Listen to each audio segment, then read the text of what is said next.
A millionaire CEO turned down 9 socialites on a blind date and, surprisingly, chose the clumsy single mom.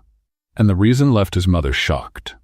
Before the story begins, let us know in the comments, what city are you watching from? And at the end, don't forget to rate this story from 0 to 10.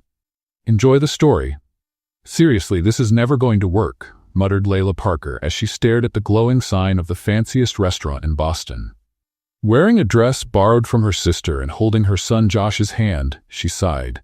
This place probably has silverware I've never even seen in my life.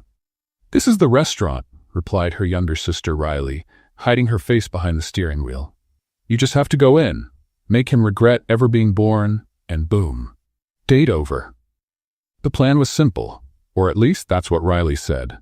Their grandma, thrilled that her granddaughter was single, had signed Riley up on an elite dating site where select women could meet high-level bachelors. Riley, who was allergic to commitment and 100% focused on her career as a makeup influencer, decided the date needed to crash and burn. And who better to do that than Layla, her loud, funny, spontaneous older sister who also happened to be a single mom. What if he actually likes me? Layla asked, half laughing. Impossible. He's expecting a model, not a mom who shows up late with a kid and chaos in her eyes. Layla made a dramatic gesture and stepped out of the car, holding her son Josh's hand. He wore a tiny suit, blue sneakers, and clutched a Buzz Lightyear toy. Let's go, partner. Mission, scare off a millionaire, Layla whispered, winking at him. As soon as she walked into the restaurant, she could smell expensive perfume, hear soft music, and feel the maitrade's eyes scanning her from head to toe like she was some exotic creature. Before she could explain anything, her foot slipped on the entrance rug. She stumbled, and a waiter trying to catch her ended up spilling a glass of juice right onto the suit of a man sitting at the next table. Layla turned to look, and the man with the juice stain? He was him. The date. The man was handsome in a dangerous kind of way. Custom suit, serious expression, and eyes so focused they looked like they could read minds. His silence was awkward. Or maybe it was the fact that Layla just made a waiter spill juice on his very expensive clothes. Hi, I'm Riley, but you can just call me a walking disaster, she said, trying to wipe the suit with the waiter's napkin. His silence felt like performance art. But the poor waiter beside him was sweating more than she was. Are you okay? He finally asked, in a voice as serious as a bankruptcy notice. Depends. Do you usually sue people for wine attacks? Derek simply motioned to the chair. Layla sat down, praying the chair wouldn't slide out and cause another scene. And now, sitting across from Derek Carter, the most reclusive CEO in Chicago, she wondered if it was still possible to escape through the kitchen. Yeah, I was never really good at rich people mating rituals, she blurted out. Derek raised an eyebrow. Was that a joke? Yup, sorry. I'm usually funnier when I'm not trying to impress someone with my silverware knowledge. He glanced at the table. You used the dessert fork to eat the bread. I knew something felt off. I thought it was a fitness fork. The corner of his mouth twitched, almost unnoticeable, but it was there, a hint of a smile. Josh, sitting next to Layla, was swinging his legs impatiently. Mom, he looks just like Uncle Bob when he's out of coffee.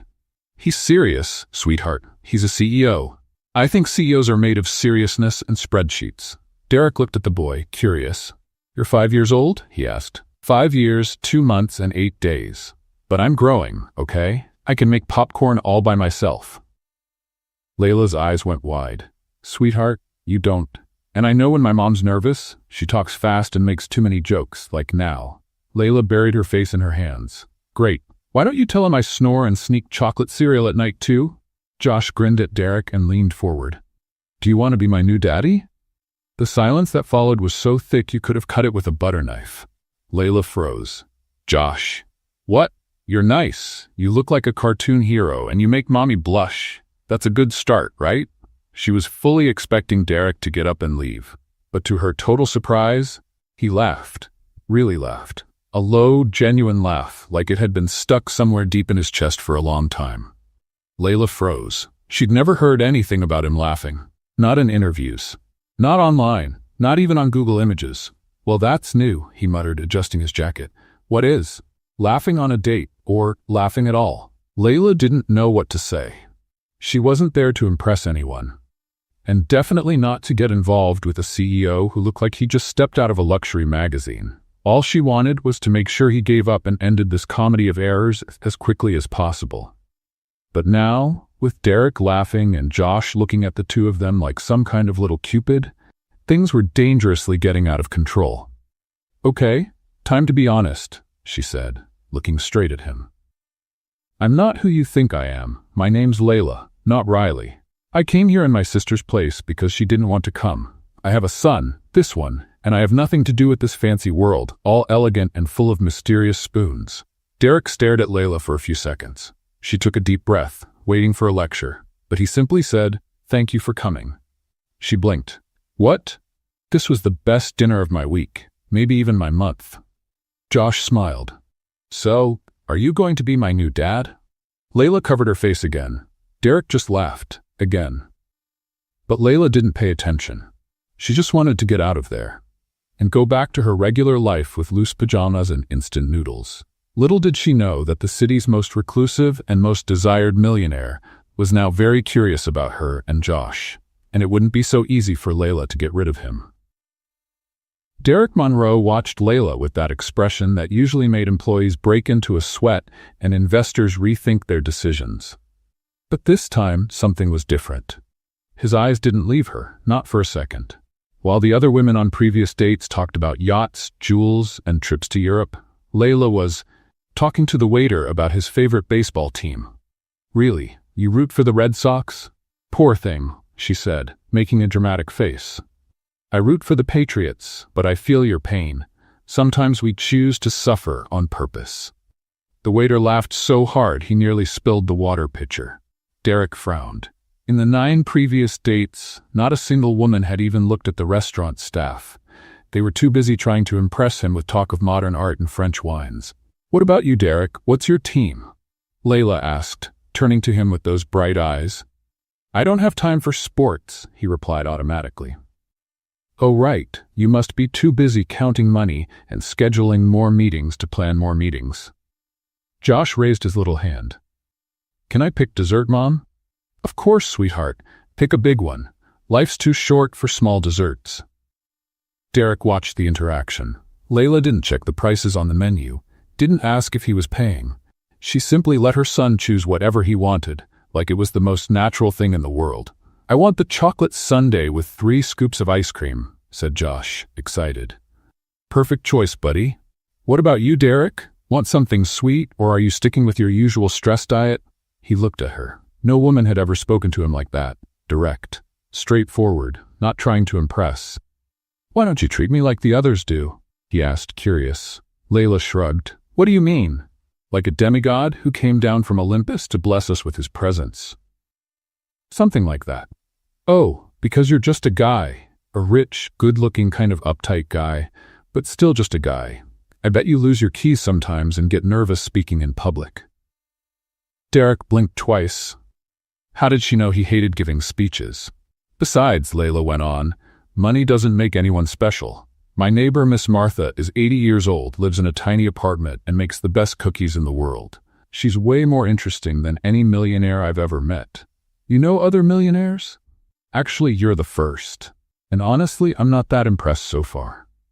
Josh looked at Derek seriously. "My mom says things that sometimes hurt, but she also makes Mickey Mouse-shaped pancakes."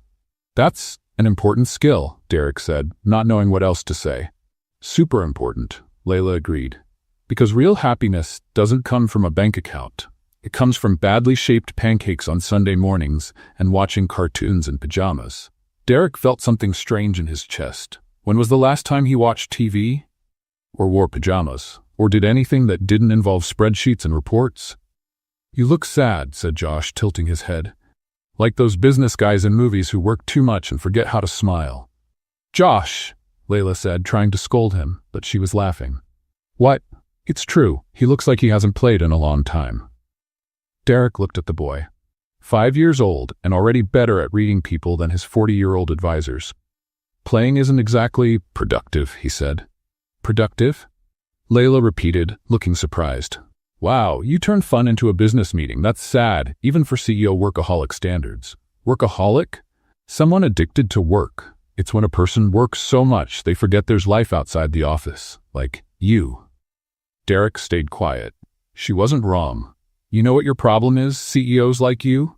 Layla went on, taking a spoonful of Josh's dessert. You think success is only about money and power, but real success is being able to sleep well at night, knowing you are a decent person during the day. And you can do that? Sleep well? Most nights, except when Josh has a nightmare and ends up in my bed doing a starfish pose. Josh laughed. I don't do a starfish pose. Honey, you take up more space in the bed than a golden retriever. Derek caught himself smiling again. You're different, he finally said. Different how? Good different, or should I call security? Different, refreshing. Layla smiled. Thanks, I think, though refreshing is kind of a weird word to describe a person. Sounds like you're talking about soda. And there it was, Derek laughing again. For the second time that night, the waiter brought the check and Derek reached for it automatically, but Layla raised her hand. Hey, I can pay my share. That's not necessary. Yes, it is. Financial independence is sexy. Derek looked at her, intrigued. Layla Parker was, without a doubt, the most unpredictable woman he had ever met. And for the first time in years, Derek Monroe was truly curious to see what would happen next. The next morning, Derek Monroe sat at the mahogany table in the family mansion, stirring his coffee absent-mindedly, while his mother, Eleanor Monroe, flipped through a society magazine with the sharp precision of someone scouting for future daughters-in-law. So, dear, she said without looking up, how was your date with young Riley last night? Derek stopped stirring his coffee. How could he explain that Riley was actually Layla? That she had a 5-year-old son, and that he had laughed more in 2 hours than he had in the last 2 years? It was different. Different bad or different promising? Eleanor finally looked at him over her reading glasses. Different good. Very good. She snapped the magazine shut with a crisp sound. Derek Monroe, in 9 dates you turned down an oil heiress, 2 senators' daughters, a classical pianist, a Harvard PhD, a tech entrepreneur, an award-winning artist, and an international philanthropist. What does this Riley have that's so special? Derek took a deep breath. His mother was not going to like what she was about to hear. Well, first of all, her name's not Riley, it's Layla. Second, she's a single mom. Third, she called me a workaholic who's addicted to meetings. And fourth, he paused, she made me laugh. The silence that followed was so deep, Derek could hear the ticking of the room's clock. She's a single mother?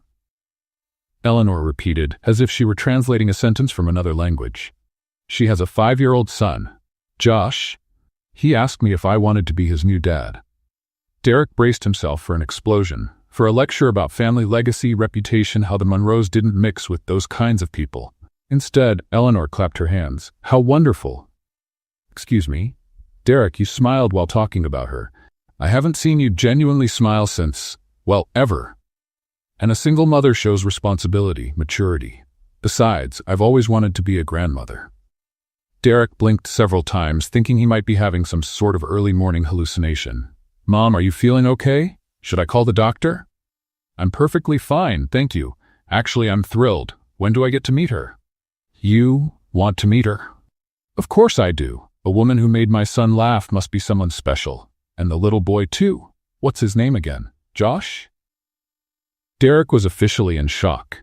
He had expected resistance, not a welcome committee.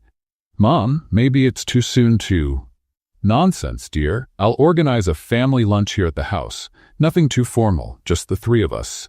4, counting the boy. How about Sunday? Are you sure? Absolutely. And Derek, she stood up, adjusting her blazer confidently. For the first time in 32 years, you've brought someone interesting into this house, even if technically you haven't brought her yet. 2 hours later, Derek was on the phone with Layla, trying to sound casual while making a kind of invitation he never imagined himself making. So, my mother would like to meet you. Your mother? Layla's voice came through the phone, clearly surprised. Derek, last night was literally our first date, and it wasn't even a real date, it was more like a controlled accident. I know, but she insists she wants to have lunch on Sunday. At your house? At the family mansion, yes. There was a long pause. Derek, are you inviting me to meet your rich and powerful mother at the family mansion after a date where I spilled juice on your suit? When you say it like that, it sounds even stranger. Sounds? It's completely crazy. Like reality show level crazy. Derek laughed. Is Josh there? Ask him if he wants to meet my mother. He heard Layla covering the phone and talking to her son. After a few minutes, she came back. He said yes, but only if there's good dessert and if he gets to wear his suit again. I think we can arrange both. All right then. But just so you know, I don't know how to act in mansions, and Josh asks a lot of questions. Like, a lot. My mother will love that. Are you sure she won't throw me out after my first joke about rich people? I'm sure she'll love you exactly for those jokes. On Sunday, Layla stood in front of the Monroe mansion, holding Josh's hand and trying not to look completely out of place. The building was stunning. 3 stories of red brick, perfectly trimmed gardens, and an entrance that looked like something out of a period movie. Mom, is this a castle? Josh asked, wide-eyed. No, honey, it's just a big house. Very, very big. Like shopping mall big? Almost. The door opened before they even reached the entrance. Derek appeared, wearing dress pants and a casual shirt that probably cost more than Layla's monthly rent. Right on time? He said, smiling. Always. Josh nearly had a heart attack when he saw the house. I thought he was going to ask the building for an autograph. Can I play in the garden? Josh asked, already running toward the perfectly trimmed bushes. Sure, but don't pull anything out, Layla shouted. Derek led her inside, and Layla felt like she was walking into a museum. Everything was elegant, expensive, and intimidating. My mother is in the dining room, Derek said. Derek, I need to warn you about something before I meet her. What? I get nervous around important people, and when I'm nervous, I talk too much. And when I talk too much, I sometimes blurt out truths that are embarrassing. Like what? Like saying the house is bigger than my whole neighborhood, or asking how much it costs to maintain a garden this size, or, Layla. Yes? Breathe. It's going to be fine. They walked toward the dining room, and Layla could hear Josh playing in the garden. When they entered the room, she saw an elegant woman with perfectly styled silver hair, dressed in an outfit that shouted sophistication in every stitch. Mom, this is Layla. Layla, my mother, Eleanor Monroe. Eleanor stood up with a warm smile and extended her hands. Layla, so nice to meet you. Derek has told me wonderful things about you. He has? Layla looked at Derek, surprised. I hope he mentioned that I'm a walking disaster. He did. And I loved it. Really? Of course. Finally, someone who doesn't pretend to be perfect. Where's Josh?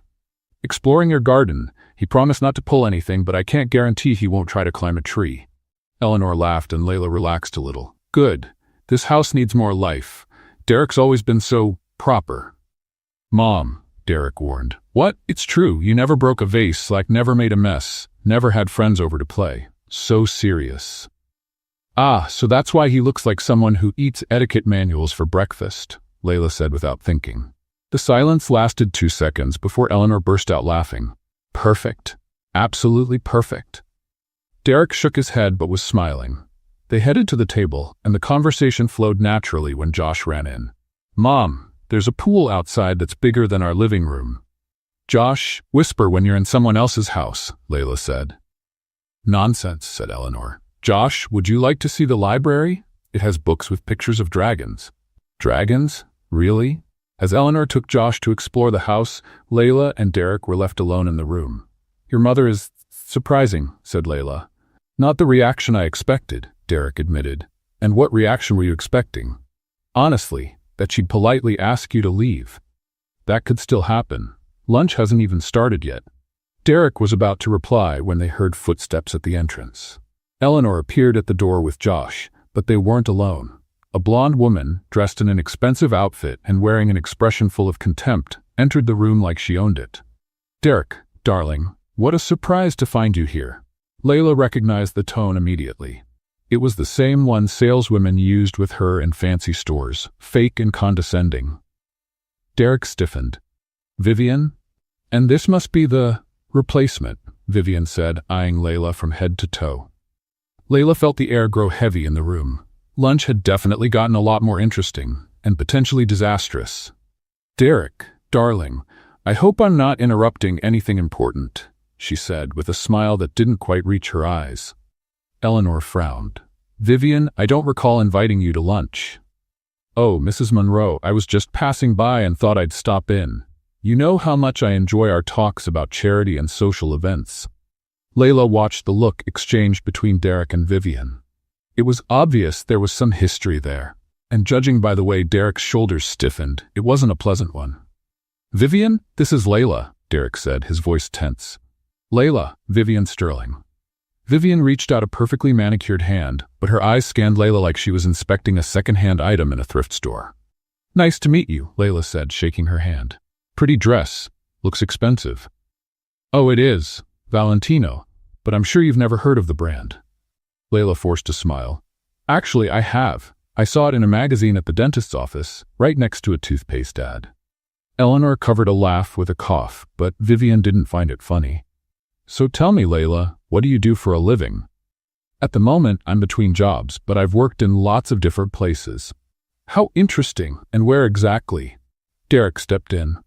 "Vivian, I think—" "No, Derek, let her answer. I'm genuinely curious." Layla felt a chill in her stomach. There was something in Vivian's tone that made it clear she already knew the answer. "Well, I've worked in stores, offices, restaurants." "Restaurants?" Vivian exclaimed as if she had just struck gold. "What a coincidence. I remember you." The silence in the room grew thick as molasses.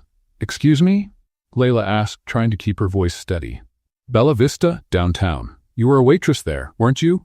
I went there for dinner with some friends 2 years ago. You spilled sauce on my purse." "A Hermes, by the way." Layla swallowed hard. She remembered that night perfectly. Vivian had been unbelievably rude to the whole staff, complaining about everything from the food temperature to the speed of service.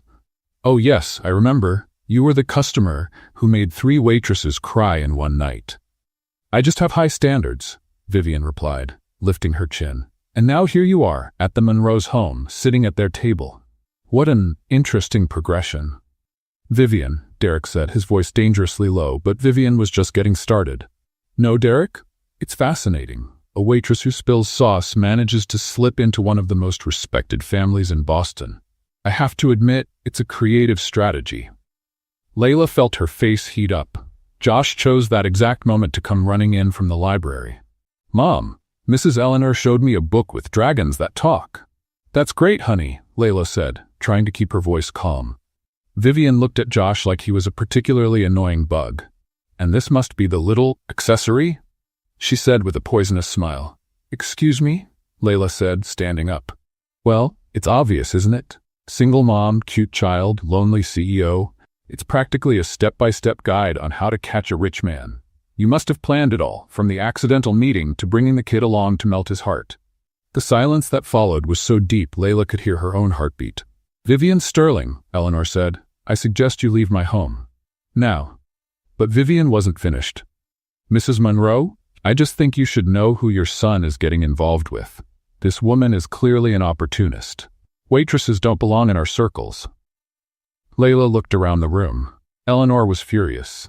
Derek looked like he was about to explode, and Josh was staring at her with those big, confused eyes. "You know what, Vivian?" Layla said, forcing a smile.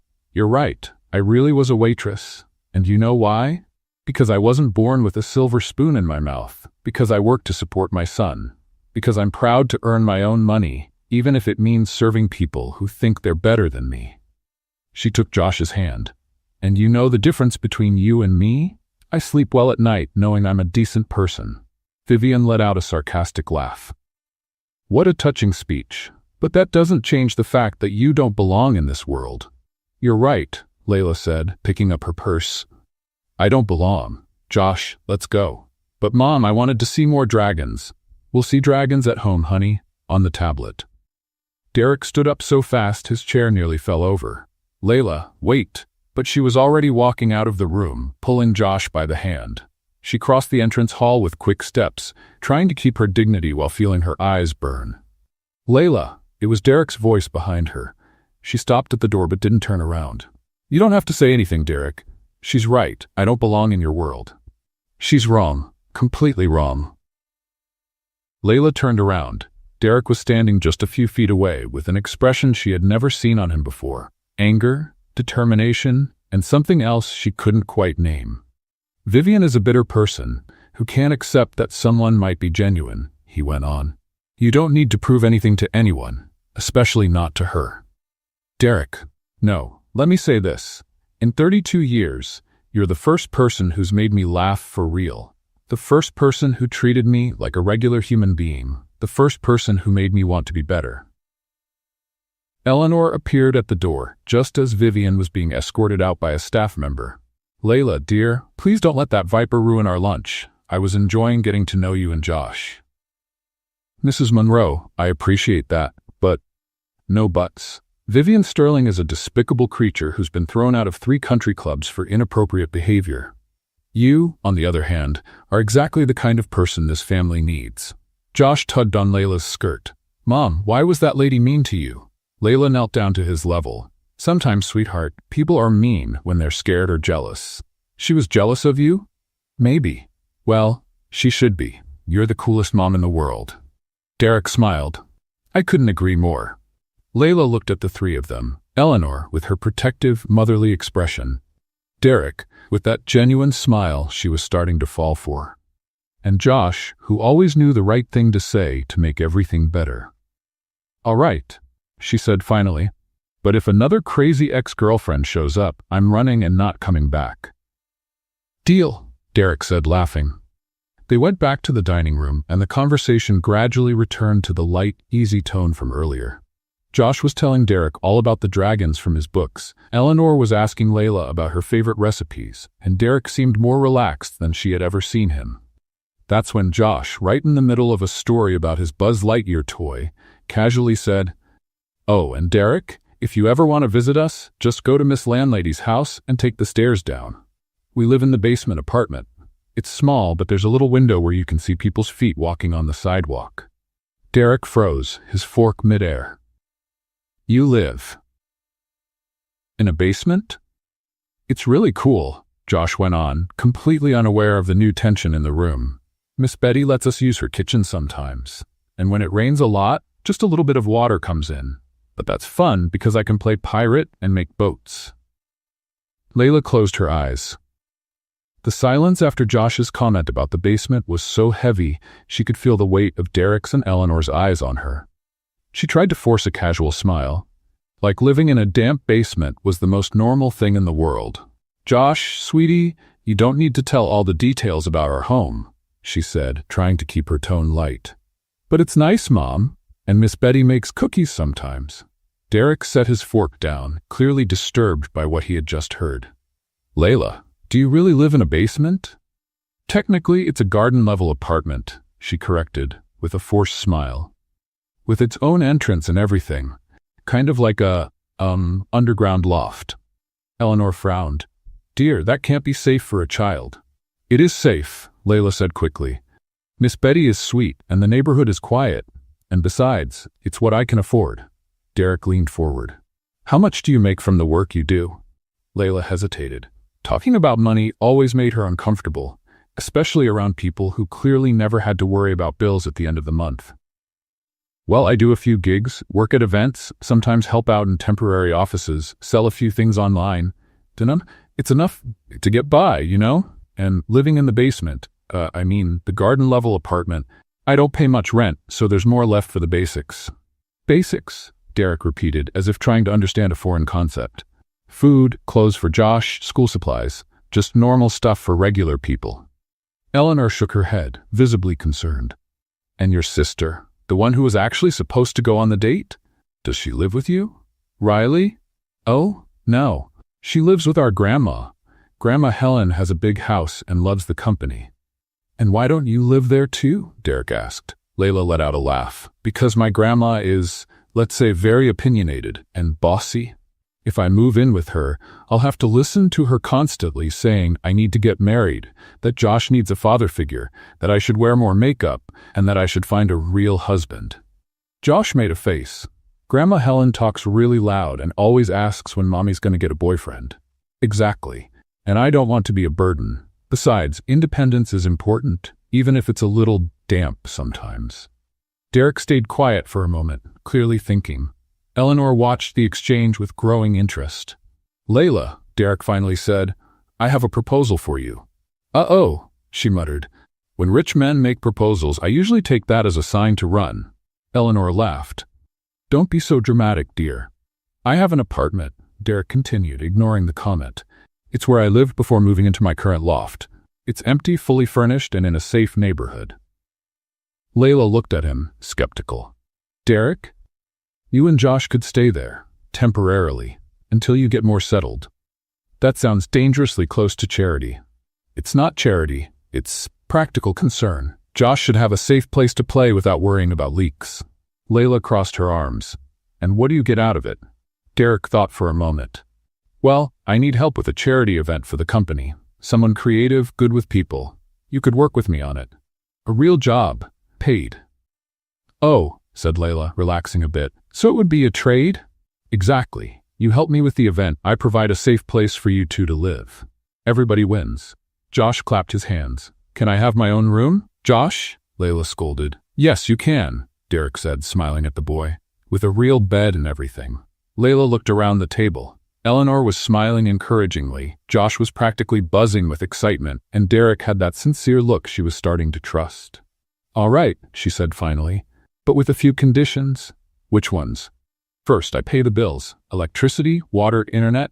Second, I clean the apartment. Third, if at any point this gets weird or uncomfortable, I leave, no drama. Agreed.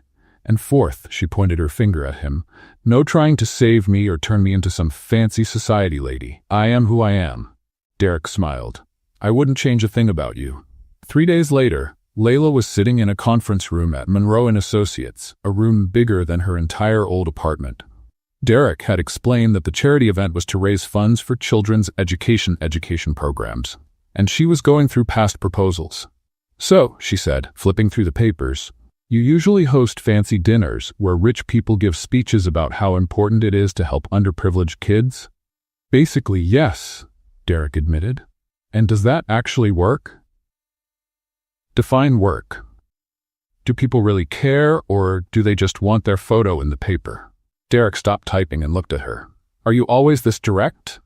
Always. It's a flaw, or a strength, depends on who you ask. I think it's a strength. Layla felt her neck warm up.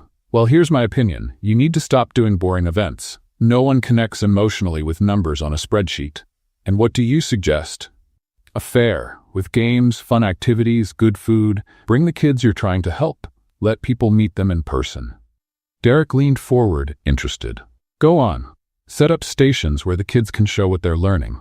Art, science, music. Let donors take part, not just sit and watch. Oh, and no long speeches. People have short attention spans. That's brilliant, Derek said, genuinely impressed. It's obvious, Layla corrected. You were just thinking like business people, not like regular folks. They spent the whole afternoon planning. Derek was fascinated by Layla's ability to come up with creative solutions for problems he didn't even know existed. And Layla found herself surprised that Derek, once he relaxed, was actually very funny. Have you ever organized events before? He asked as they scribbled ideas on a whiteboard. Josh's birthday parties, school cookouts, a few small things, nothing fancy. Well, you have a natural talent for it. They were so focused, they didn't even realize how close they'd gotten. When Layla turned to point at something on the board, she almost bumped into Derek. For a moment, they were very close, and Layla caught the scent of his cologne. Sorry, she murmured, stepping back. You don't have to apologize, he said, his voice softer than usual. The moment was broken when Derek's phone rang, but Layla felt that something had shifted between them. Later, during a coffee break, Derek mentioned casually, You know, I understand Josh more than you might think. What do you mean? Growing up without a father. Mine died when I was 7. Layla looked at him, surprised. Derek, I didn't know. I'm so sorry. Car accident, rainy night, a drunk driver. He stirred his coffee distractedly. My mom never remarried. She said she couldn't love anyone after him. That must have been hard. It was, and sometimes I wonder if I ended up just like her. Closed off, work-focused, avoiding emotional connections. Layla gently touched his hand. You're not closed off, Derek. You just protect your heart. That's different. He looked down at their hands, and Layla felt that same strange flutter in her stomach. Thank you, he said simply. By the end of the day, Layla was exhausted but energized. She had forgotten how good it felt to work on something that truly mattered. Derek drove her home. to the apartment that was now temporarily hers, and there was Riley waiting at the door. "Little sister," Riley shouted, running to hug her. "I need to hear all about this craziness." After Josh was asleep, the two sisters sat in the kitchen with a bottle of cheap wine Riley had brought. "So let me get this straight," Riley said, trying not to laugh. "You went on a date in my place, spilled juice on the richest guy in Boston. He liked you. His mom adored you. One of his exes tried to humiliate you, and now you're living in his apartment planning charity events? When you put it like that, it sounds even crazier." "Layla, this isn't crazy. This is like a modern-day fairy tale. Except for the evil ex part. It's not a fairy tale, Riley. It's just complicated." "Complicated how? Do you like him?" Layla took a sip of wine. "Maybe. A little. Possibly more than a little." Riley shrieked so loudly Josh appeared at the bedroom door. "Are you okay, Mom?" "We're fine, sweetheart. Aunt Riley's just being dramatic." After Josh went back to bed, Riley grabbed Layla's shoulders. "Sis, you're falling for the CEO." "I'm not falling for him. I'm just interested. Cautiously interested." "Same thing." "Oh, Grandma's gonna flip when she hears this." "Grandma is not gonna hear about it because you're not going to tell her." "Of course I'm gonna tell her. This is the best family gossip in decades." Layla buried her face in her hands. "My life has turned into a romantic comedy." "A really good romantic comedy," Riley corrected, "with a guaranteed happy ending." "How can you be so sure?" "Because, little sister, any man who makes you smile like that is definitely a keeper." Layla smiled, despite herself. Maybe Riley was right. Maybe this really was the start of something special. 2 weeks after moving into Derek's apartment, Layla discovered something surprising. The most serious CEO in Boston had a hidden talent for building pillow forts. No, Josh," Derek said, with the seriousness of someone negotiating a $1 million deal. "The couch pillow goes on the bottom. If you put it on top, the whole structure will collapse." "But I want it to be really tall," Josh protested, waving a smaller pillow. "Tall is good, but stable is better. Look, I'll show you." Layla watched from the kitchen, trying not to laugh, as Derek, wearing a $3,000 suit, crawled across the living room floor explaining engineering principles to a 5-year-old. "You know," she said, stepping into the doorway with 3 glasses of juice, "when you offered the apartment, you didn't mention it came with child-friendly architecture services." Derek looked at her, hair tousled, with a genuinely happy expression. "Josh is a demanding client. He wants a fort that's also a spaceship. And a castle," Josh added seriously, "and a superhero base." "Of course," Layla said, sitting down on the floor with them. "Basic requirements for any good structure." And that's how Derek Monroe, the man who intimidated seasoned executives, spent his Saturday afternoon building what Josh named the super-secret Castle Space Fort. In the days that followed, Derek started showing up at the apartment more often than work really required. Always with an excuse, bringing papers, discussing event details, checking if they were comfortable. But Layla noticed he always came around dinner time. And he always brought ice cream. "Mr. Ice Cream is here," Josh would yell every time the doorbell rang, running to the door like an excited puppy. "Josh, he has a name," Layla would say, trying to teach basic manners. "I know. Derek Mr. Ice Cream Monroe." Derek laughed so hard that Layla gave up trying to correct him. "You know," she said one evening, as Derek helped Josh with a dinosaur puzzle, "you don't have to bring dessert every time you come over." "I don't bring dessert," Derek protested. "I bring ice cream. That's completely different." "How is it different?" "Dessert is formal, something you eat after dinner. Ice cream is happiness in frozen form." Josh looked at him with admiration. "Mr. Ice Cream, you're really smart." "Thank you, Josh. You're really smart, too." "I know. My mom said I take after her." Layla nearly choked on her juice. "Josh!" "What? It's true. You always say I'm smart like you." Derek looked at Layla with a smile that made butterflies flutter in her stomach. "He really does take after you." Their routine began to form naturally. Derek would show up after work. They'd have dinner together, always with Layla insisting on cooking to pay for his visits. And then Josh would pull him off to play. It was during one of those play sessions that Layla discovered Derek knew all the lines from Toy Story by heart. "To infinity and beyond," he shouted, making Buzz Lightyear fly across the room. "How do you know that?" Layla asked, amazed. Derek turned a bit red. May have watched a few kids' movies. For research. To better understand the children, our event is going to help. Research, she repeated, trying not to laugh. Research, he confirmed firmly. And did that research include memorizing songs from Frozen? Definitely not. Josh started singing Let It Go, and Derek automatically joined in. Layla laughed so hard she had to sit down. Okay, I admit it, Derek finally said. I may have developed a soft spot for animated movies. They're surprisingly well made. They're fun, Derek. You can admit you're having fun. I am having fun, he said, like he was making a groundbreaking confession. See? That didn't hurt. It was in those moments that Layla saw glimpses of the man Derek could have been if he hadn't carried so much weight on his shoulders since he was a child.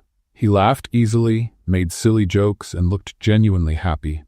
One night, after Josh had gone to bed, they sat in the living room talking about the charity event.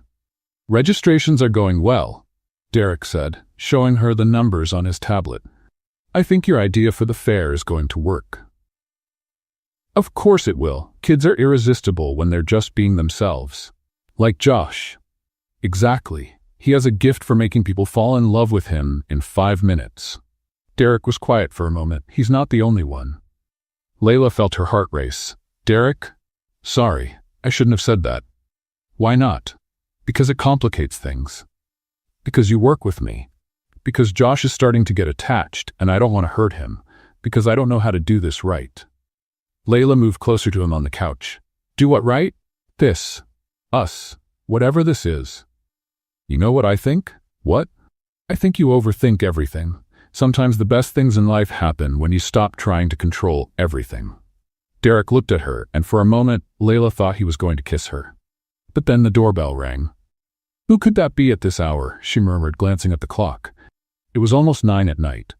Derek frowned. I wasn't expecting anyone. Layla went to the intercom. Hello. Hi, Layla. It's me, Vivian. I heard Derek is there. I need to talk to him. It's urgent. Layla's blood ran cold. Derek stood up from the couch like he'd been shocked. Vivian? He murmured. Do you want me to let her up? Layla asked, hands still on the intercom. Derek ran his hands through his hair. We'd better find out what she wants. 5 minutes later, Vivian walked into the apartment like she owned the place. Derek, darling, she said, completely ignoring Layla. You look wonderful. Vivian, what are you doing here? I came to warn you about something important. She finally looked at Layla. About your new little friend. Watch your tone, Derek said, his voice dangerously low. No need to be defensive, Derek. I just think you should know the truth. Vivian opened a folder she had brought and took out some papers. I did a little background check on Layla here, and I found some very interesting things. What kind of things? Layla asked, trying to keep her voice steady. Well, for starters, you looked up Derek online before your date. You saw pictures, read articles about the family's fortune. You knew exactly who he was. Derek looked at Layla, confused. Is that true? Yes, but it wasn't. And more, Vivian went on, clearly enjoying the effect of her revelations. You have a history of relationships with older, financially stable men. That's not true, Layla protested. Isn't it? What about Michael Patterson? Divorced, owns an accounting firm. You dated him for 6 months. Layla felt the ground disappear beneath her feet. How do you? I have resources, dear, and the conclusion is obvious. You're using Josh to manipulate Derek's feelings. It's a classic setup. Derek was looking at Layla like he didn't know her. Vivian, that's ridiculous, he said, but there was uncertainty in his voice. Is it? Then why didn't she say she already knew who you were? Why did she bring her son on the very first date? Because she's a clever opportunist. Layla felt tears burning in her eyes. Derek, you know that's not true. But his expression had changed. The doubt was there now. Vivian smiled triumphantly. I thought you should know, Derek. And with that final blow, she left the apartment, leaving Layla and Derek in a devastating silence. The silence in the apartment was so heavy, Layla could hear the ticking of the kitchen clock. Derek stood in the middle of the room, hands in his pockets, wearing an expression she had never seen before. Distant, cold, calculating. So, he said finally, is it true you looked me up before the date? Layla took a deep breath. Lying now would only make things worse. Yes, it's true, but it wasn't. And you didn't think it was important to mention that? Derek, let me explain. Explain what, Layla? That you knew exactly who I was from the start? That you pretended to be surprised when you found out I was the CEO? It wasn't like that. Then how was it? Layla felt frustration rising in her throat. When Riley told me about the date, yes, I did look you up. Anyone normal would. You think I'd meet a complete stranger without knowing anything about him? I have a child to protect. But you pretended you didn't know me. Because I didn't know you. Seeing a picture online isn't the same as knowing someone, Derek. I looked you up expecting to find some arrogant playboy I could scare off in 5 minutes. Instead, I found you. Derek shook his head. And what about Michael Patterson? Was Vivian right about him too? Layla sighed. Michael was my boyfriend 2 years ago. Yes, he was older and financially stable. You know why? Because I'm a single mom and I have to think about stability for my son. So you have a type. A type? Derek, I dated Michael because he was a decent man who treated Josh well, not because he had money. And you know how it ended? He wanted me to stop working and be a submissive housewife. I told him to get lost and went back to being alone. Derek ran his hands through his hair, clearly upset. How do I know you're not doing the same thing with me? Because you know me. Layla burst out. 2 weeks living here, Derek.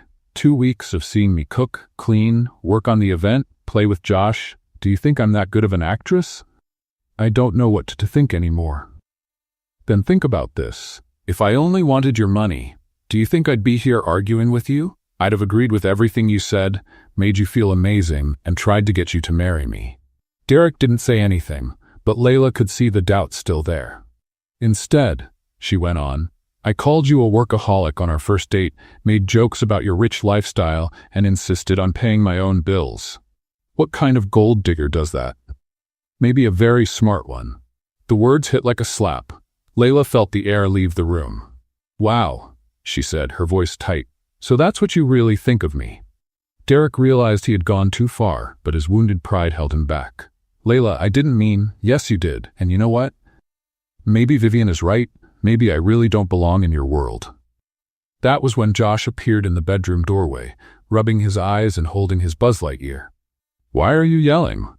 He asked sleepily. Layla and Derek looked at each other, realizing the argument had gotten louder than they thought. We're not yelling, sweetheart, Layla said, trying to soften her voice. Go back to bed. But Josh was too smart to be fooled. He looked at Derek with big, confused eyes. Mr. Ice Cream, are you mad at Mommy? Derek knelt down to the boy's level. No, Josh, I'm not mad.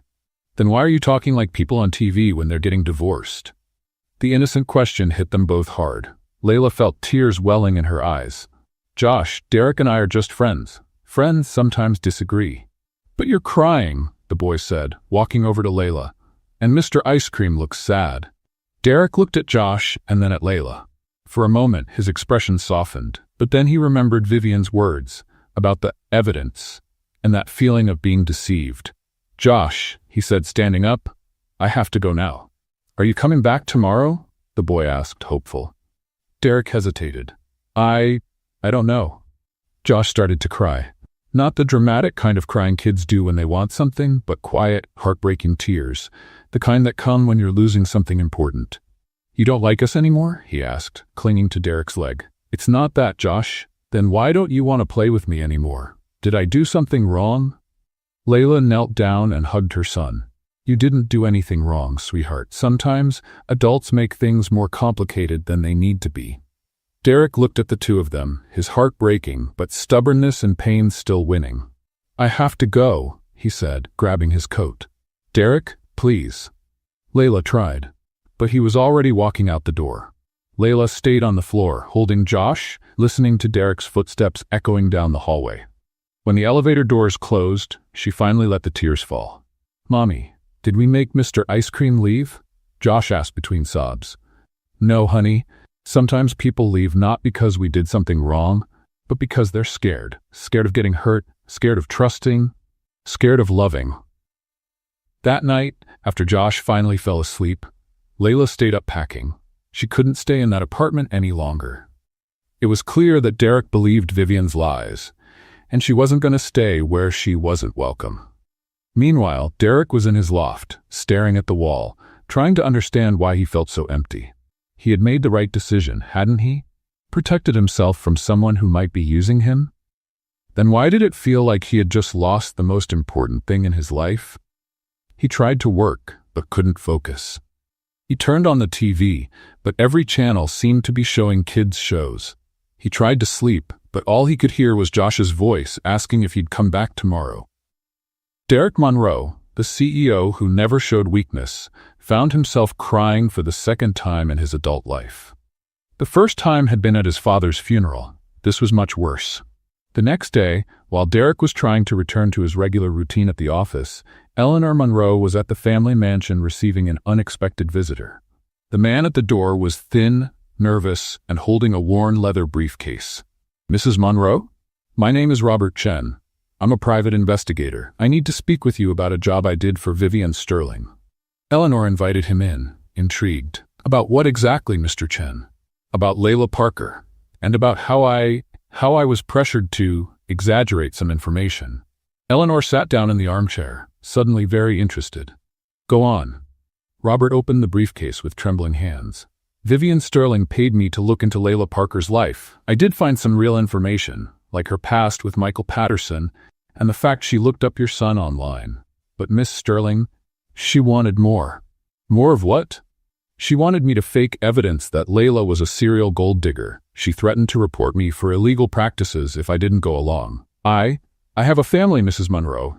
I needed the money." Eleanor felt anger rise in her like volcanic lava. "Are you telling me the accusations against Layla were fake?" "Partially. Most of it was made up or twisted. Layla Parker is not a gold digger, Mrs. Monroe. She's just a mother trying to survive." Eleanor stood up and walked to the window. "Mr. Chen, you're going to repeat every word of this to my son. And after that, the three of us are going to have a serious talk with Vivian Sterling." Robert Chen nodded, relieved to finally speak the truth. But was it too late to undo the damage? Derek was at the office trying to focus on financial reports when his assistant announced that his mother was on her way up. He frowned. Eleanor never came to the office without calling first. She entered the room accompanied by a nervous-looking man Derek didn't recognize. "Mom, what's going on?" "Derek, this is Robert Chen, a private investigator. He has some very interesting things to tell you about Vivian Sterling." Derek leaned back in his chair, suspicious. "Mom, I'm really not in the mood for—" "Sit down and listen," Eleanor said in that tone that left no room for argument. Robert Chen cleared his throat nervously. "Mr. Monroe, I was hired by Vivian Sterling to investigate Layla Parker. What I found, well, part of it was true, but a lot of it was fabricated."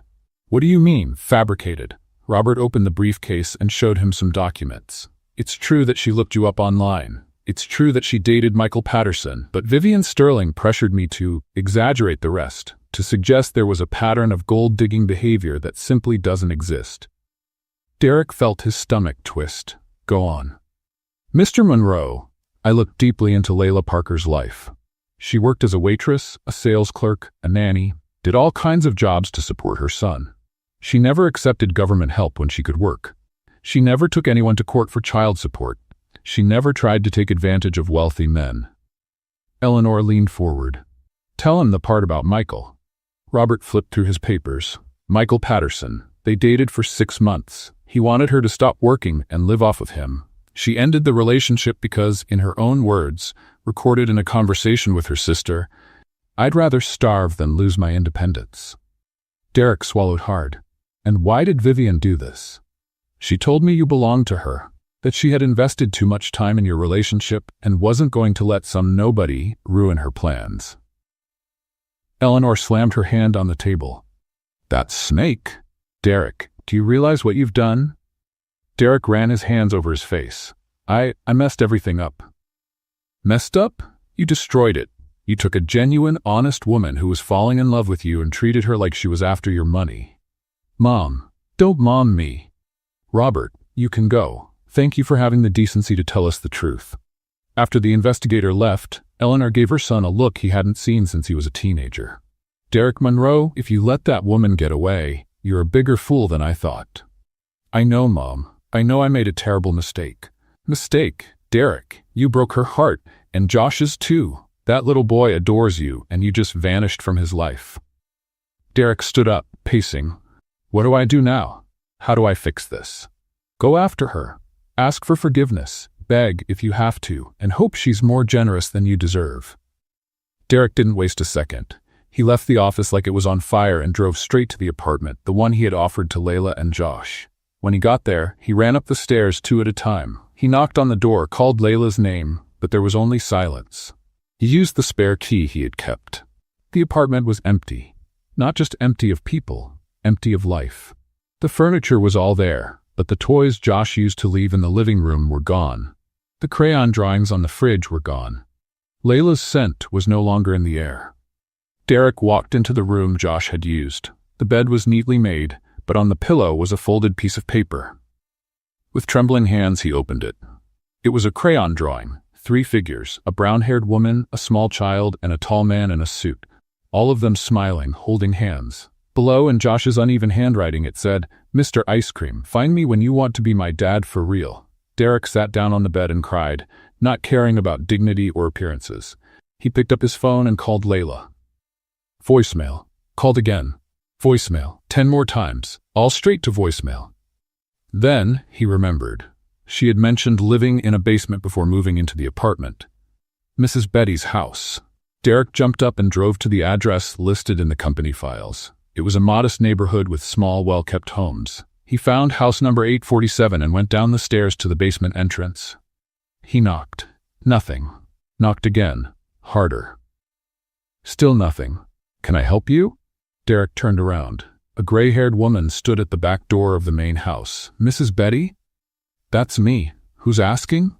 "I'm Derek Monroe. I was a friend of Layla and Josh's. Are they home?" Mrs. Betty's expression changed immediately. "Oh, so you're the famous Mr. Ice Cream." "Yes, Are they here?" "No, dear. They left yesterday morning. Layla was heartbroken, poor thing. Josh wouldn't stop crying, asking where you were." Derek felt like he'd been punched in the gut. Did they say where they were going? Layla mentioned going back to her grandmother's house in Springfield. Said Boston had too many bad memories. Springfield, 2 hours away. "Thank you, Mrs. Betty." "Young man," she called out as he was already climbing the stairs, "I don't know what happened between you two, but that girl loves you.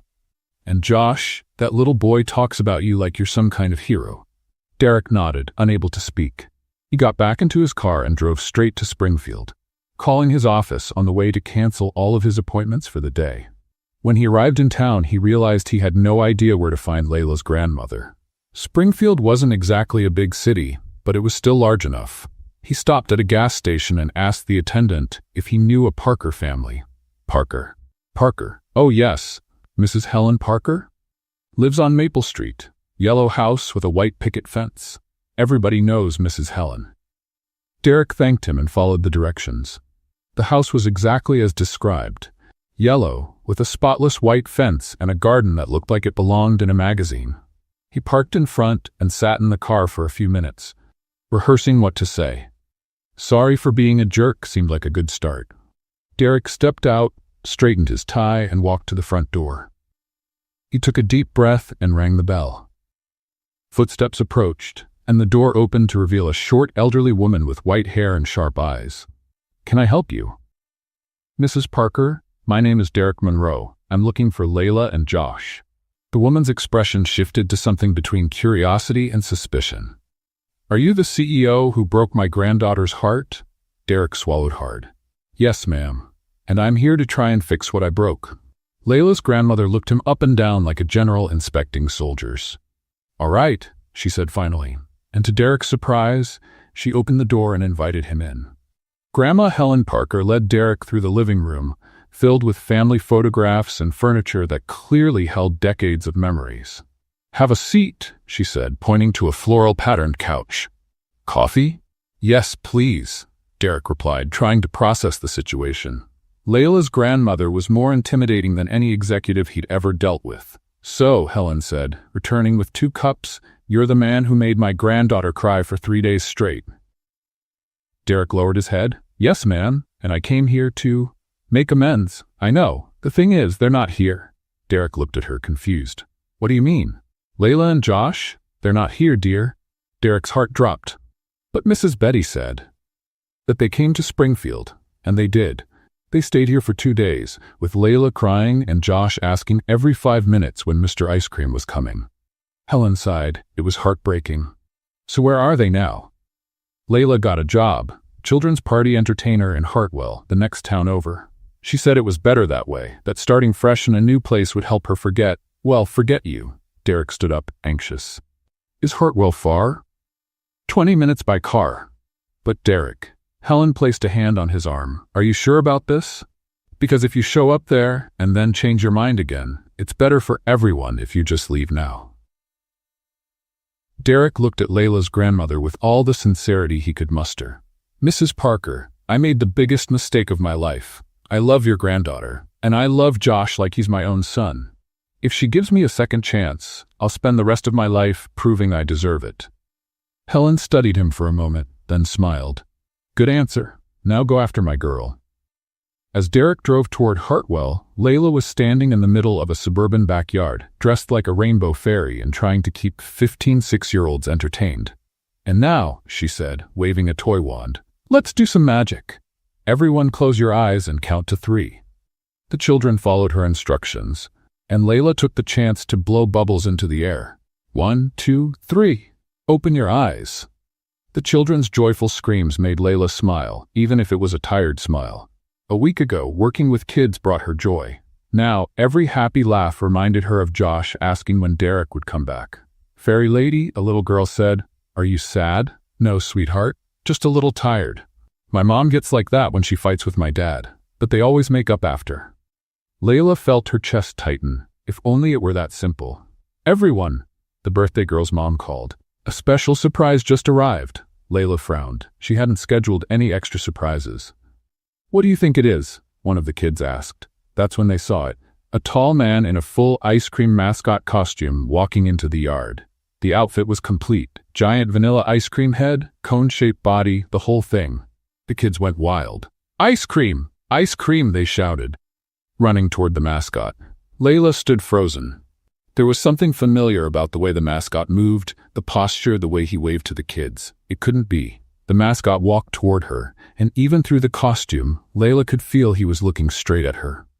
Hi kids, said a muffled voice from inside the costume. Who here likes ice cream? Layla froze. It was Derek's voice. Me, the kids shouted. And who here knows a very special fairy named Layla? The kids looked confused, but Layla felt her knees go weak. Derek? She whispered, too quietly for the children to hear. The mascot came closer. Kids, he said, can you help me with something very important? Yes, they shouted in unison.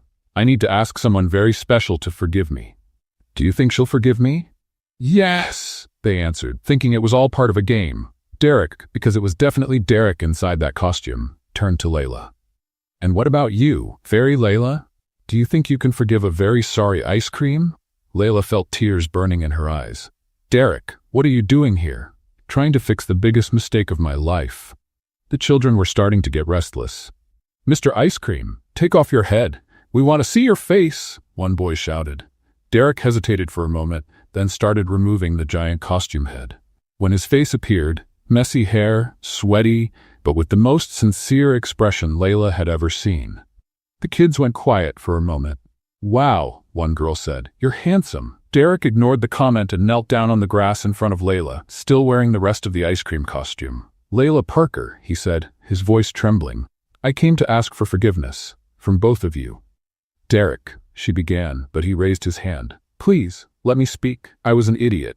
A proud, stubborn, blind idiot. Vivian lied, forged evidence, and I believed her because I was scared. Scared of what? Scared of being happy. Scared to trust. Scared to love and then be left behind like when my dad died. The kids were listening like it was the best story they'd ever heard. But more than anything, Derek went on, I was scared I wasn't good enough for you and Josh, because you both showed me what a real family is. You showed me that happiness isn't in bank accounts or business meetings. Layla wiped away her tears with the back of her hand. And where is Josh in all of this? Josh is... Derek paused, looking around. Actually, I was hoping he'd be here. He left a few minutes ago with my sister. She came to pick him up to spend a few days at Grandma's house because he refused to leave his room. He said he didn't want to play with anyone anymore because Mr. Ice Cream was gone forever. Derek closed his eyes, clearly in pain. I broke his heart. You did, and mine too. I know, and if you give me the chance, I'll spend the rest of my life making it right. One of the kids tugged on Derek's costume. Mister, are you going to marry the fairy? Derek looked at Layla, his eyes full of hope. That depends. Fairy Layla, will you marry a very sorry ice cream? Layla laughed through her tears. Is that a marriage proposal? No, said Derek, pulling a small velvet box from the costume's pocket. This is. The kids screamed with joy as Derek opened the box, revealing a simple but beautiful ring. Layla Parker, will you marry me? And let Josh call me his real dad? Layla looked at the man kneeling in front of her, dressed as an ice cream, surrounded by kids shouting, say yes, and realized this was the most ridiculous and perfect moment of her life. Only if you promise never to doubt me again. I promise. And if you promise we'll have ice cream for breakfast at least once a month, I promise. And if you promise to be the best dad in the world for Josh.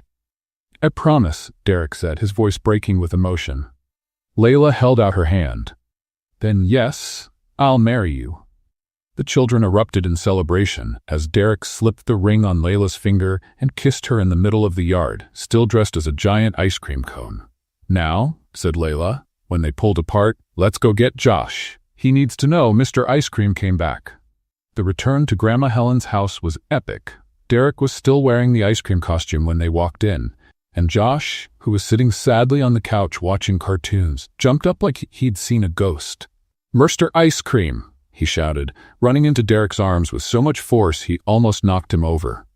Hey buddy, Derek said, hugging Josh like his life depended on it. I missed you. You came back. You really came back. Mom said you had left forever. I'm never leaving again, Derek promised. In fact, I came to ask you something very important. Josh pulled back, curious. What? Derek knelt down again. Josh, will you let me be your real dad? The boy looked at Layla, who was smiling through her tears, then back at Derek, then at the ring on his mother's finger. Really? Like, real dad? With a certificate and everything? Derek laughed. With a certificate and everything. Can I call you Dad instead of Mr. Ice Cream? You can. But can I still call you Mr. Ice Cream sometimes? Anytime you want. Josh jumped into Derek's arms again. Yes! I'm gonna have a dad. Grandma Helen was watching the scene from the kitchen doorway, wiping her eyes with her apron. Well, she said finally, I think you two better take off those silly costumes and celebrate properly. I'm making a special dinner. A week later, they were back in Boston. Derek had insisted they stay at the Monroe mansion until the wedding, and Eleanor was over the moon organizing everything. Sweetheart, she said to Layla at breakfast, what do you think about white and pink flowers for the decoration? I think anything will look nice, Eleanor. Honestly, I just want to marry your son. The rest is just decoration. So practical. Derek, you chose well. Derek smiled, spreading jam on Josh's toast. Dad, Josh said, can I bring Buzz Lightyear to the wedding? Of course, buddy. He'll be our ring bearer. That's when Derek's phone rang. It was his PR advisor, clearly in a panic. Derek, you need to see the news. Right now. What happened? Someone leaked the whole story to the press. The blind date, Layla, Josh, the engagement. It's all over the media. Derek turned on the kitchen TV and tuned in to the local news channel. In a surprising twist, CEO Derek Monroe, heir to the Monroe fortune, is engaged to a single mother who works as a children's party entertainer. Oh no, Layla murmured. The report continued, showing footage of Layla working at the party. Someone had recorded the proposal, old pictures of her as a waitress, and even images of the apartment where they had lived. Sources suggest the relationship may have been a carefully planned scheme, considering the social class gap between them. That's ridiculous, Derek exploded. But the worst was still coming. The phone wouldn't stop ringing, reporters asking for interviews, acquaintances pretending to be concerned, and the comments on social media. Layla, Derek said, turning off his phone for the 10th time, don't read anything online.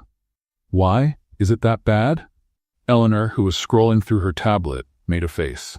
Sweetheart, maybe it's better if you don't. But Layla had already grabbed the tablet. Gold digger traps millionaire CEO using child as bait, she read out loud. Seriously? Using a child as bait? What kind of person says that about a kid? Josh, who was playing on the floor, looked up. Mom, what's a gold digger? It's someone who… Ah, honey, it's just people saying nonsense. Derek was visibly furious. This has to stop. Now. He called his advisor. Schedule a press conference for this afternoon. I'm setting the record straight. Derek, are you sure? That's going to bring even more attention. I'm sure, and I want the whole family there. That afternoon, the press room at Monroe & Associates was packed. Reporters, photographers, TV cameras, it felt more like a circus than a press event.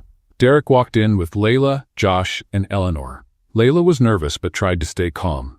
Good afternoon, Derek began, standing behind the microphone. I called this conference to address some false information that's been circulating about my personal life. Mr. Monroe, a reporter shouted, is it true that Miss Parker knew who you were before the first date? Yes, it's true. And you know why? Because she's a responsible mother who does research on people she's going to meet, something any parent should do. But Mr. Monroe, another reporter pressed, doesn't the social class difference raise questions about her intentions? Derek took a deep breath. You want to know about Layla Parker? I'll tell you. She's a woman who worked as a waitress, a sales clerk, a babysitter, a party entertainer, any honest job to support her son. She's never asked anyone for financial help. She made me laugh for the first time in years. She taught me that family isn't about money. It's about love. Layla felt tears in her eyes. And more importantly, Derek continued, looking straight into the cameras, she and Josh are my family, and I will protect my family from anyone who tries to harm them. The reaction in the room was instant. Derek Monroe, the famously private CEO, had just called a single mother and her child my family on national television. Mr. Monroe, a journalist shouted, are you confirming the engagement? Derek held Layla's hand. I'm standing here confirming that I've found the two most important people in my life. And if that bothers anyone, that's your problem, not ours. Josh, who had been sitting quietly next to Eleanor, suddenly got up and ran to the microphone. Can I say something? Derek bent down to his level. Of course, buddy. Josh stepped up to the microphone. My daddy Derek is really cool. He builds pillow castles and knows all the songs from Frozen, and he makes my mommy laugh. So stop saying bad things about him. The room burst into awes and laughter.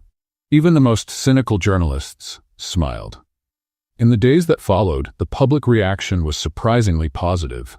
Social media was filled with comments supporting the cutest couple of the year and the prince who chose love. But not everyone was happy about it. A week later, Layla was at the company office, working on the final details for the charity event, when she got an urgent call. Layla, you need to come to the warehouse now, said Tom, the events supervisor. There's been an accident. When she arrived, she found a devastating scene.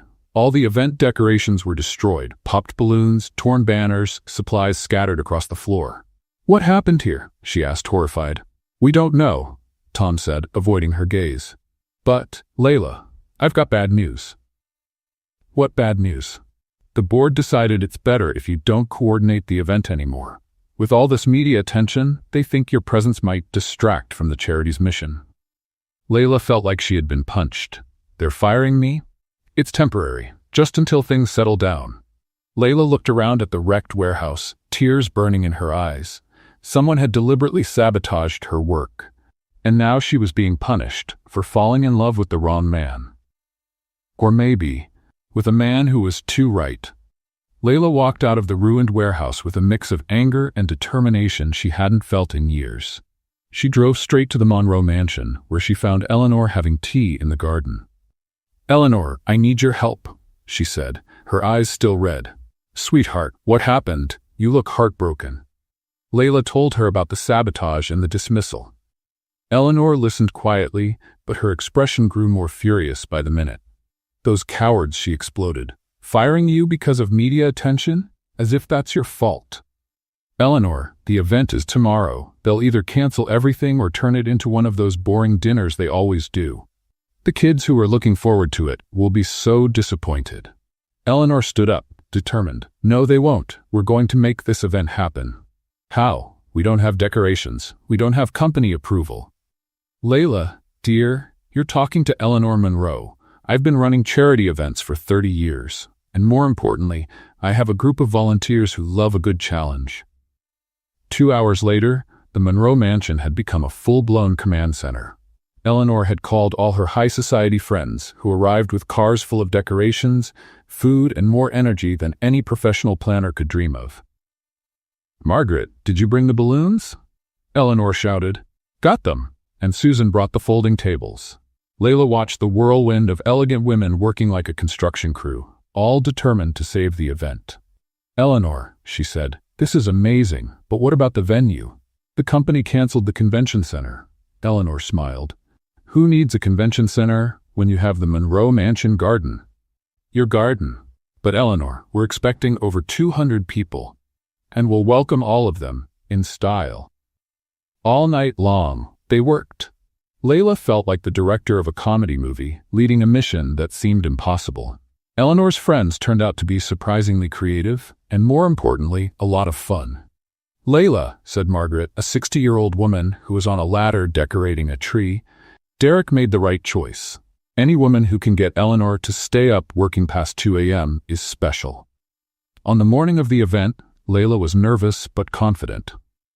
They had managed to turn the Monroe Garden into a child's wonderland.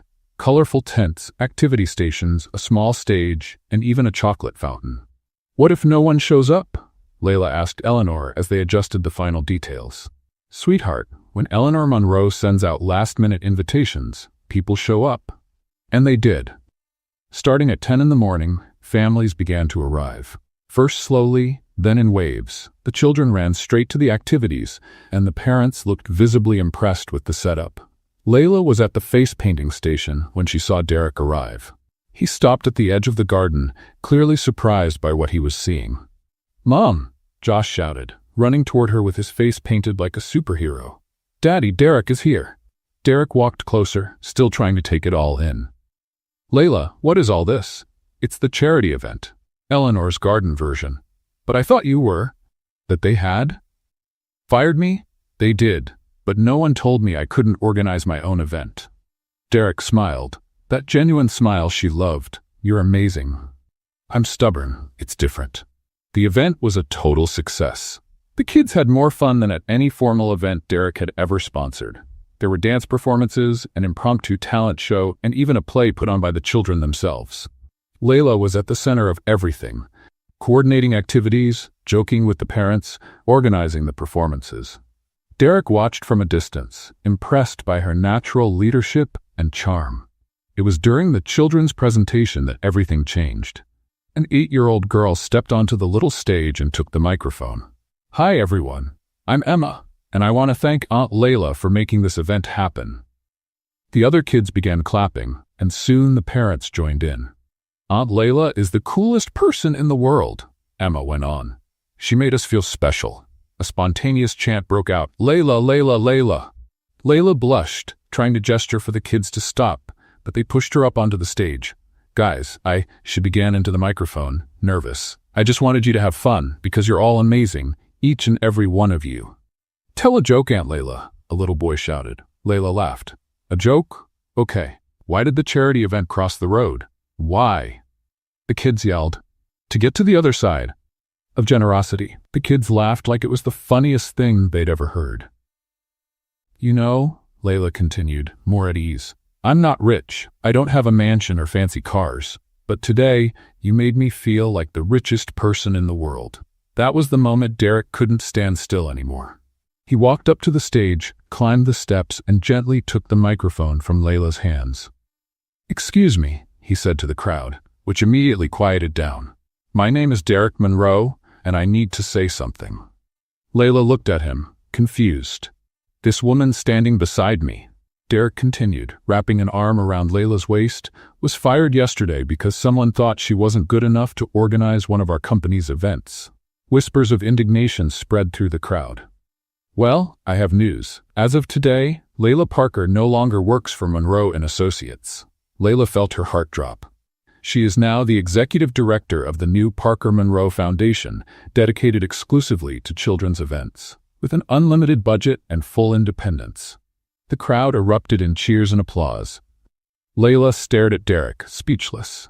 Derek, what are you doing? I'm investing in the most talented woman I've ever met, and I'm showing everyone that when you mess with my family, you mess with me. He turned back to the crowd. And one more thing.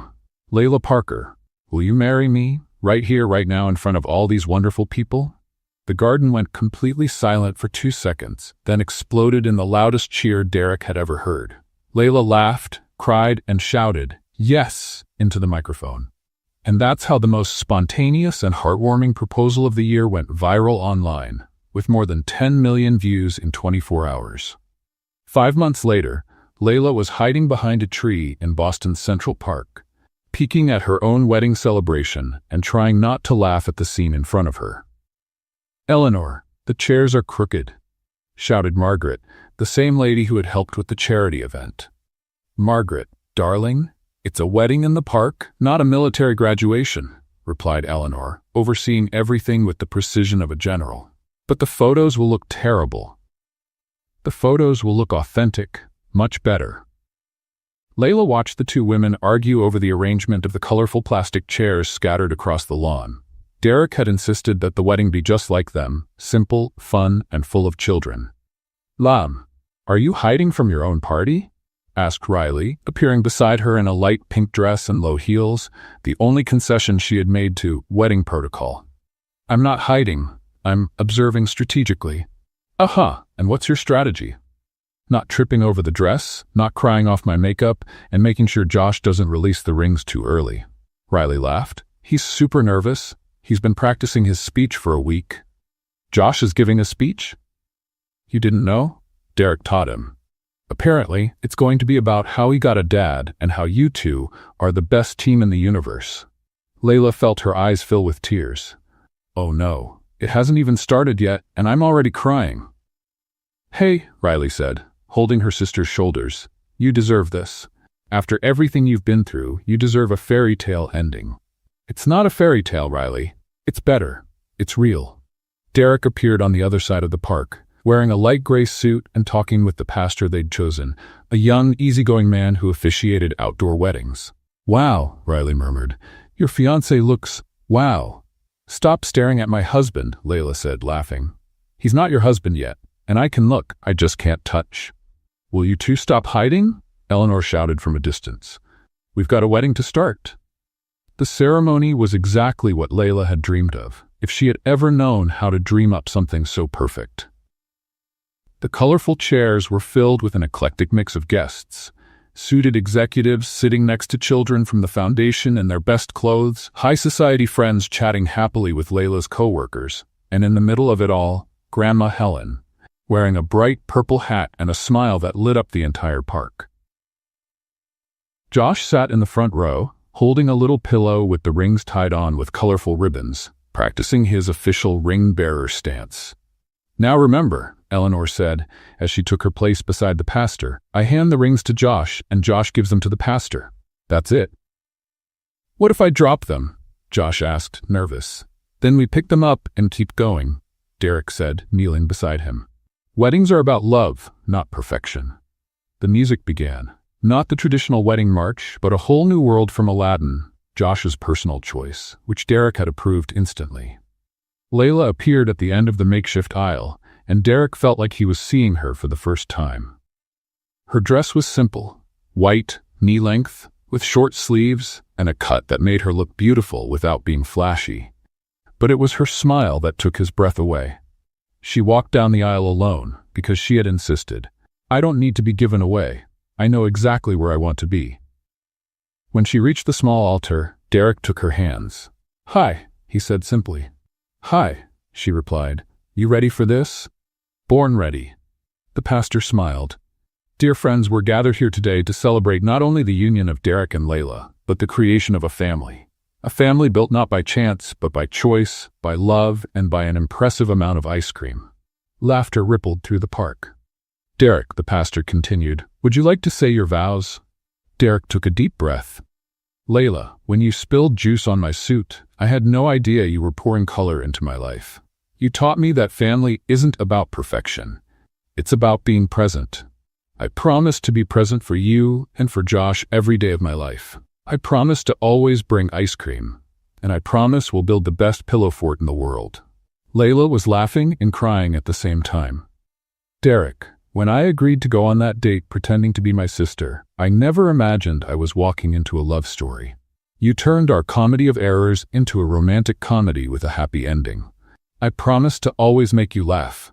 I promise to support your dreams. And I promise we'll teach Josh that true love is real and worth waiting for." "Now," said the pastor, "Eleanor and Josh will bring us the rings." Eleanor stepped forward, glowing, holding a small velvet box. Josh took his place next to her, serious as a little soldier. "Josh," Eleanor said, handing him the box, "these rings represent eternal love. Would you like to give them to the pastor?" Josh took the box and walked the 3 steps to the pastor with the focus of someone carrying the secrets of the universe, then handed it over with a relieved sigh. "I did it," he said loudly, making everyone laugh.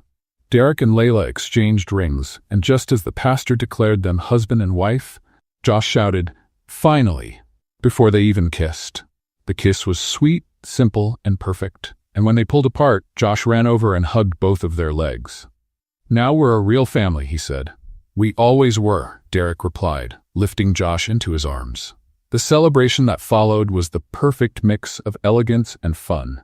There was a dessert table that could compete with any kid's birthday buffet, a dance floor where executives tried to learn TikTok moves from 10-year-olds, and an ice cream cart Derek had arranged just for the occasion.